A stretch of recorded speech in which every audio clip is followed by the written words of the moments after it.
Okay, so before we go ahead and jump into today's video, I just want to preface this entire thing by stating that this game both looks and plays incredibly well. I understand now why I got repeated requests to play through this in the comments. So, the game unfortunately starts you off with a lengthy tutorial. You know, in case you didn't know how to move your character forward, or in the off chance you weren't aware what the skill icons were down the bottom right of the screen. After making your way through that, you're greeted by a beautifully rendered cutscene that almost makes up for the devs thinking we're absolutely inept. We have a very basic character creator. Some of the options make you look like a dude out of a Korean boy band, while the female options are pretty much what you'd expect out of a South Korean game. You have a few different presets to choose between a few different hair colors, and then you're off on your journey. Or so you'd think. But no, you're actually forced into another tutorial. And more cutscenes. And more tutorial. And then this hot brunette appears to save us from one of the monsters out of a God Eater game, and then we're finally kind of given access to the game in some capacity at least. Yeah, like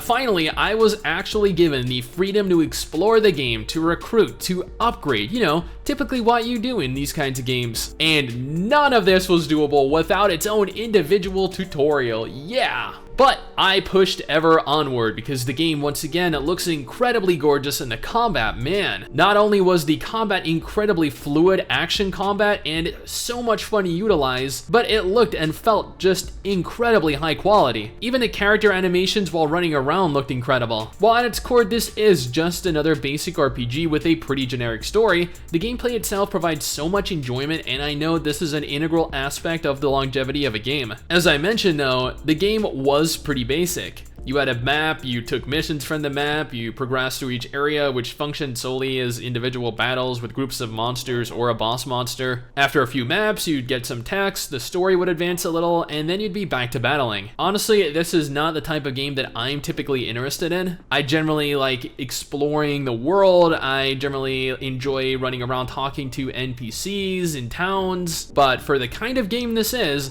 I will admit, it is pretty damn good. And yeah, you can most definitely autoplay through the game. That is a feature that you unlock after about a half hour or so. It's useful, but against boss monsters, you'll be required to pay a little bit of attention. I let my character auto battle a boss, and well, this is what happened.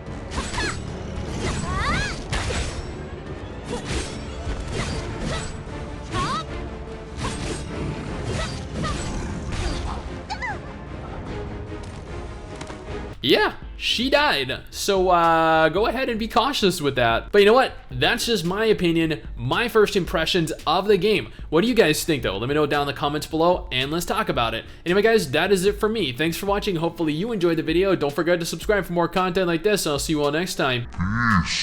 Someday soon, I'm gonna make it.